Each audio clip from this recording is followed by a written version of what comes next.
الحمد لله الذي هدانا لهذا وما كنا لنهتدي لولا أن هدانا الله أشهد أن لا إله إلا الله وحده لا شريك له وأشهد أن محمدا عبده ورسوله لا نبي ولا رسول بعده اللهم فصل وسلم على سيدنا ومولانا محمد وعلى آله وصحبه ومن تبعه بإحسان إلى يوم المعاد أما بعد فيا عباد الله أوصيكم ونفسي بتقوى الله وطاعته لعلكم تفلحون قال تعالى في كتابه الكريم يا أيها الذين آمنوا اتقوا الله حق تقاته ولا تموتن إلا وأنتم مسلمون. Hadirin sidang Jumat yang dirahmati oleh Allah Subhanahu wa taala. Marilah kita sama-sama bersyukur kepada Allah Subhanahu wa taala di siang hari yang penuh berkah ini. Kita masih dilimpahkan dan diberikan karunia nikmat dan rahmat darinya, sehingga kita bisa melaksanakan salah satu kewajiban kita, melaksanakan solat Jumat di salah satu rumah Allah Subhanahu wa taala ini. Mudah-mudahan niat dan langkah kita senantiasa diterima oleh Allah Subhanahu wa taala. Salawat serta salam semoga tetap tercurah limpahkan kepada suri tauladan kita, Nabi yang agung, Nabi akhir zaman, yaitu Nabi Muhammad sallallahu alaihi wasallam. Mudah-mudahan kita umatnya yang senantiasa bersalawat dan salam kepada beliau, kelak pada hari kiamat mendapatkan syafaat dari beliau. Amin Allahumma amin. Hadirin rahmat Allah Subhanahu wa taala. Ada satu doa yang sering kita lantunkan dalam solat kita, dan doa ini minimal sehari semalam kita mintakan kepada Allah Subhanahu wa taala minimal 17 kali. Sebab doa ini ada dalam surah Al-Fatihah yang menjadi salah satu rukun dalam solat kita. Doa tersebut yaitu ihdinas siratal mustaqim, tunjukkanlah kami ke jalan yang lurus. Siratal mustaqim atau jalan yang lurus, mungkin di antara kita mengartikannya dengan jalan yang mulus, jalan yang bagus, dan jalan yang halus. Mungkin di antara kita menerjemahkannya juga Siratul Mustaqim itu adalah titian yang gangsar, jalan yang selalu lancar, seakan-akan di dalamnya tidak ada sesak dan onak.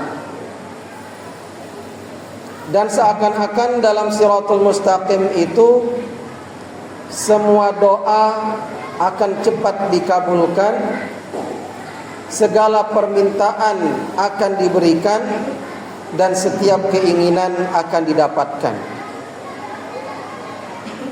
Tapi ternyata hadirin rahmat Allah Subhanahu wa taala, makna Siratul Mustaqim itu ada di ayat setelahnya. Siratal ladzina an'amta 'alaihim, yaitu jalan orang-orang yang telah Engkau beri nikmat atas mereka.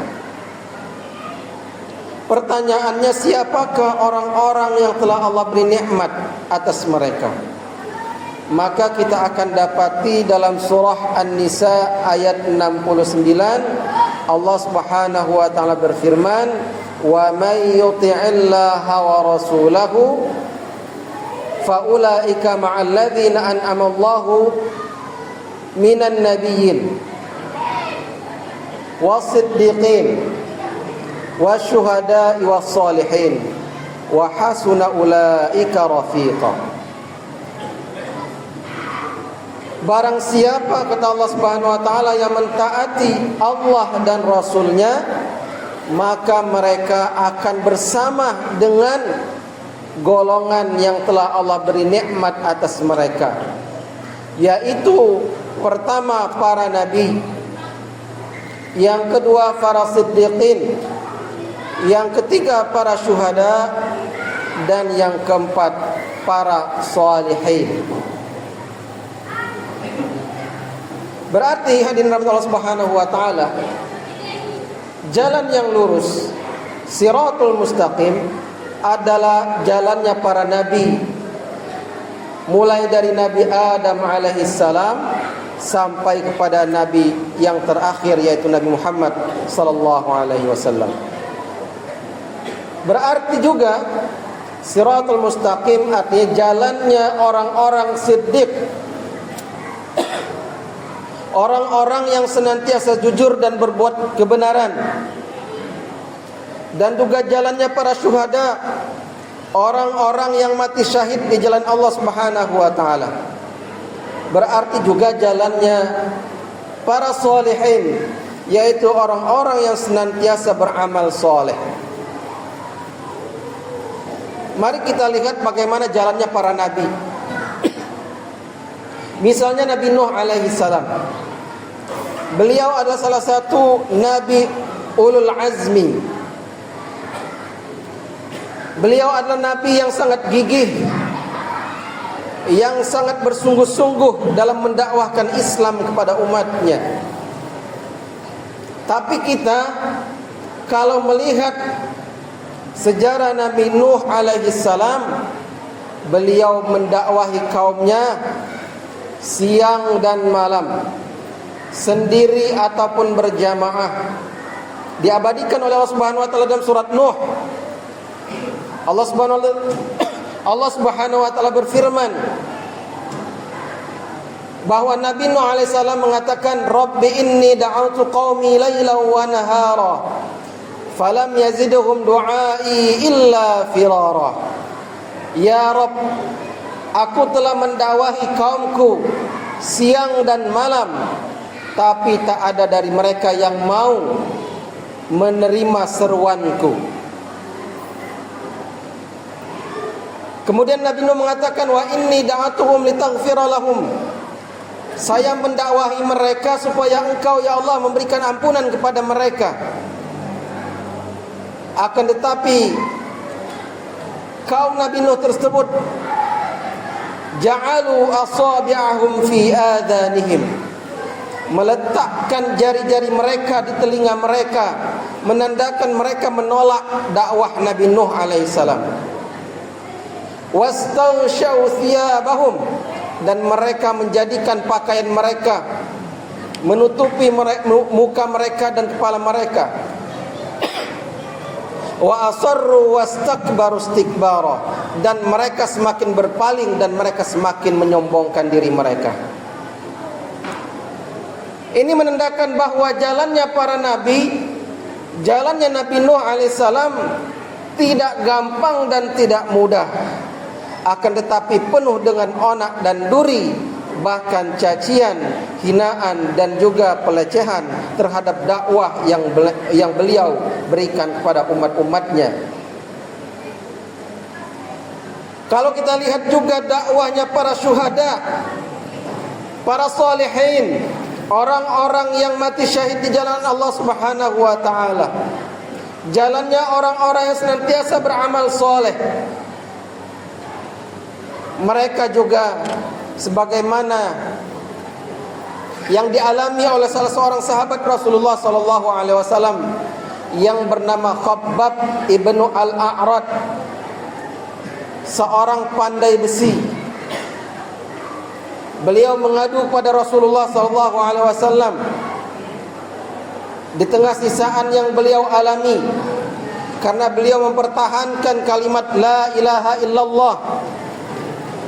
Beliau mengatakan, ya Rasulullah, tidakkah engkau berdoa kepada Allah Subhanahu wa taala agar Allah Subhanahu wa taala memberikan pertolongan kepada kita? Aduan Khabbab ibnu Al-A'rad ini perlu kita maklumi, bahkan perlu kita fahami. bahwa beliau begitu risau, khawatir kalimat la ilaha illallah itu hilang dari dada mereka sebab siksaan yang begitu dahsyat yang mereka terima dari orang-orang yang membenci Islam. Tapi apa kata Rasulullah sallallahu alaihi wasallam? Wahai Khabbab, sesungguhnya orang-orang sebelum engkau ada yang disisir dengan sisir besi sehingga terkelupaslah kulit dan daging mereka. Ada juga mereka yang digergaji dengan gergaji besi sehingga terpisahlah badan mereka. Tapi mereka sekali-kali tidak pernah meninggalkan kalimat la ilaha illallah, bahwa tidak ada sesembahan yang hak kecuali Allah Subhanahu wa taala. Tapi kata Rasulullah, wallahi, demi Allah, bahwa Allah pasti akan menyelesaikan urusan ini sampai seseorang berjalan dari Son'a ke Hadrat Maut dan mereka tidak pernah berpaling dari kalimat la ilaha illallah, akan tetapi kalian banyak yang tergesa-gesa. Hadirin Allah Subhanahu wa taala, ini menunjukkan bahwa siratal mustaqim, jalan yang lurus itu adalah jalan yang dimana di dalamnya penuh dengan peribadahan kepada Allah Subhanahu wa taala, dan di dalam peribadahan kepada Allah Subhanahu wa taala itu tentu banyak konsekuensi yang akan kita terima. Ketika kita meyakini seyakin-yakinnya bahwa tidak ada sesembahan yang hak kecuali Allah Subhanahu wa taala, maka saat itu Allah Subhanahu wa taala akan memberikan kita nikmat yang begitu besar. Tapi di sisi lain Allah Subhanahu wa taala ketika mencintai hambanya, Allah akan menguji sebesar apa cinta seorang hamba kepada Allah Subhanahu wa taala. Maka setiap gelisah, setiap luka, setiap derita yang diterima oleh Allah Subhanahu wa taala purna bagi seorang hamba dalam beribadah kepada Allah Subhanahu wa taala. Sebagaimana Allah Subhanahu wa taala mengatakan dalam surat Maryam ayat 36, Allah Subhanahu wa taala berfirman, "Wa anna Allaha rabbi wa rabbukum fa'buduh, hadza siratun mustaqim." Dan sesungguhnya Rabbku dan Rabb engkau adalah Allah Subhanahu wa taala, maka sembahlah Ia, inilah jalan yang lurus. Begitupun Allah Subhanahu wa taala mengatakan dalam surah Yasin, wa ani'buduni hadza siratul mustaqim, dan sembahlah aku, inilah jalan yang lurus. Artinya jalan yang lurus atau siratul mustaqim itu adalah jalan yang dipenuhi dengan peribadahan kepada Allah Subhanahu wa taala, dan peribadahan kepada Allah Subhanahu wa taala tentu ada konsekuensinya untuk menguji kita siapakah yang konsisten, siapakah yang istiqomah dalam beribadah kepada Allah Subhanahu wa taala. Wallahu a'lam bisawab. Aqulu qawli hadza wa astaghfirullah li wa lakum wa lisa'iril muslimin wal muslimat fastaghfiruhu innahu huwal ghafurur rahim.